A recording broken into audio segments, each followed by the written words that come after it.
नमस्ते. उन्हाळ्यामध्ये आवर्जून केलं जाणारं कच्च्या करवंदांचं लोणचं आज आपण बनवणार आहोत. तर सगळ्या डोंगरमाळावर आता ही अशी करवंद लागायला सुरुवात झालेली आहे.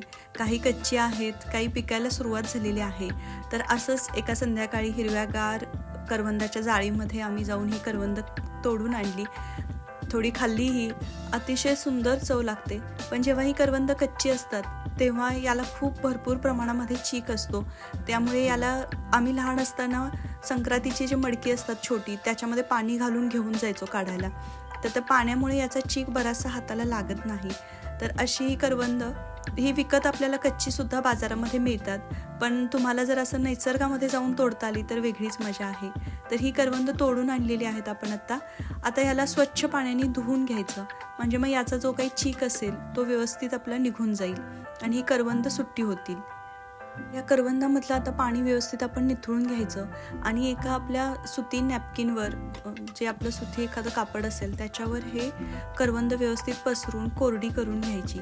जेणेकरून याच्यामध्ये आपण जे धुताना पाणी वापरलं गेलं आहे तर ते पाणी व्यवस्थित पुसून याच्यावरची धूळ आहे ती सगळी निघून जाईल.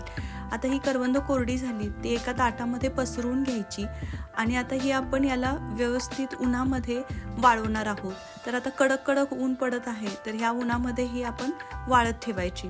आता पहिल्या दिवशी ही अशी दिसतील, याचा कलर एकदम हिरवागार आहे. तर दुसऱ्या दिवशी तुम्ही सुकल्यानंतर बघाल तर हा कलर पूर्ण बदलून जातो आणि हे असे सुकून थोडी सुरतुकल्यासारखे दिसतात आणि एकदम अशी सुट्टी होऊन जातात. तर आता तुम्ही जर कट करून पाहिलं तर याच्यामधला जो चीक आहे तो पूर्ण सुकलेला असतो. वरची साल सुकलेली असते आणि आतमध्ये बियासुद्धा अशा कोरड्या झालेल्या असतात. अगदी थोडासा ओलावा याच्यामध्ये राहिलेला असतो. तर ह्या स्टेजला आपण आता हे करवंदाचं लोणचं बनवायला घेणार आहोत. ही करवंद तुम्ही असंच मीठ घालून अजून 2-3 दिवस वाळवली तर तुम्ही ही सुकी करवंद पण ठेवू शकता आणि ती तुम्ही कोरडी पण खाऊ शकता.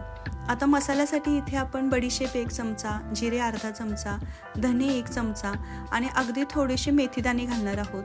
आता हे सर्व आपण मंद गॅसवर व्यवस्थित भाजून घेणार आहोत.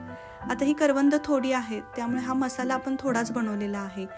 तर तुम्ही तुमच्या अंदाजानुसार याला कमी जास्त करू शकता. तुम्हाला हवं असेल तर तुम्ही यामध्ये मोहरी घालून पण भाजून घेऊ शकता. आता गार झाल्यानंतर मिक्सरला हा मसाला वाटून घ्यायचा. तर हा आपल्याला पूर्ण बारीक पण करायचा नाही, अगदी असं थोडासा मोठा राहिला तरी चालेल. आता आपण पातेल्यामध्ये तेल गरम करणार आहोत. तर इथे मी 3 चमचे तेल घेतलेलं आहे. याला काही फार तेल लागत नाही, त्यामुळे तुम्ही करवंदाच्या अंदाजाने तेल घेतलात तरी चालेल, जेणेकरून करवंद आपली तेलामध्ये व्यवस्थित एकसारखं त्याला तेल लागलं जाईल. आता हे तेल कडक झालं की गॅस बंद करायचा आणि याच्यामध्ये भरपूर मोहरी घालायची, थोडंसं हिंग घालायचं आणि 1/4 स्पून आपण याच्यामध्ये हळद घालणार आहोत. तर आता ह्या कडक तेलामध्येच ही मोहरी व्यवस्थित फुटते आणि तेलाला ह्या सगळ्या मोहरीचा वास पसरला जातो. आता हे एक 4 मिनटं 5 मिनटं थंड होऊ द्यायचं. तेल आपलं कोमट झालं की मग याच्यामध्ये मिरची पावडर टाकायची. आता करवंदामध्ये आपण जो मसाला बनवलेला तो आपल्या अंदाजानुसार मिक्स करायचा. त्याचबरोबर आपण या करवंदामध्ये मिरची पावडर टाकणार आहोत. तर आता तिखट मिरची पावडर आपण वापरणार आहोत. मगाशी आपण काश्मीरी मिरची पावडर वापरली. आता ही तिखट जी मिरची पावडर आहे ती सुद्धा करवंदाला व्यवस्थित चोळून घ्यायची. आता ज्या बरणीमध्ये तुम्ही लोणचं घालणार आहात ती बरणीसुद्धा उन्हामध्ये व्यवस्थित वाळवून कोरडी करून घ्यायची. ही सगळी करवंद मसाल्यासहित आहेत ती आता ह्या भरणीमध्ये भरायची. शक्यतो काचेची भरणी घ्या आणि आता याच्यामध्ये आपण हे व्यवस्थित पसरून घ्यायचं आणि याच्यामध्ये आता आपण 3 ते 4 चमचे मोठं जाडं मीठ घालणार आहोत.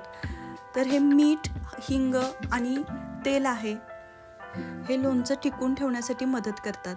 तर आता आपलं हे तेल पूर्ण थंड झालेलं आहे. तर वरून आपण हे करवंदांवर तेल ओतून घ्यायचं. ओतताना जरासं हलवा, म्हणजे मग मोहरी आहे ती सुद्धा व्यवस्थित तेला आपल्या करवंदामध्ये मिक्स होऊन जाईल. आता ही करवंद आहेत तर हे मसाल्यामध्ये व्यवस्थित आपण हलवून घेणार आहोत, जेणेकरून सगळ्या करवंदाला तेल आणि मसाला एकसारखा लागला जाईल. तर आता तुम्ही बघू शकाल की आपल्याला तेल खूप लागलेलं नाही, सगळी करवंद तेलामध्ये भिजली गेलेली आहेत. तर आता आपलं हे लोणचं तयार झालेलं आहे. हे लोणचं तुम्ही जसं बनवलं त्या दिवसापासून पण खाऊ शकता, कारण आता आपण हे सुकवून घेतलेलं आहे, त्यामुळे याचा आंबटपणा थोडासा कमी झालेला असतो.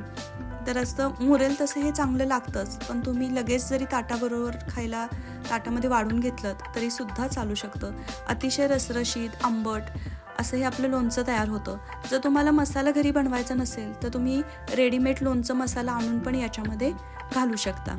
तर असं हे सीझनल करवंदाचं लोणचं अतिशय सुंदर चवीला लागतं आणि कुठलंही आपण ह्याच्यामध्ये केमिकल वापरत नाही, कारण हे निसर्गामध्येच पिकलेले असतात, निसर्गामध्येच तयार झालेले असतात, त्यामुळे हे खायलाही छान लागतात. तर नक्की हे लोणचं ह्या उन्हाळ्यामध्ये ट्राय करा आणि 1-2 दिवसानंतर ही बरणी अशीच थोडीशी हलवून घ्या, किंवा जास्त लोणचं असेल तर पळीने कोरडी पळी वापरा आणि 1-2 वेळा हलवून पुन्हा झाकून हवाबंद असं हे लोणचं ठेवा. जेव्हा काढाल तेव्हा सुद्धा तो चमचा कोरडा असू द्या. असं हे कच्च्या करवंदाचं लोणचं अगदी थोड्या प्रमाणात करून बघा. तुम्हाला अंदाज आलात की जास्तही करू शकता. रेसिपी आवडल्यास नक्कीच लाईक करा, सबस्क्राईब करा, इतरांबरोबर शेअर करा. धन्यवाद.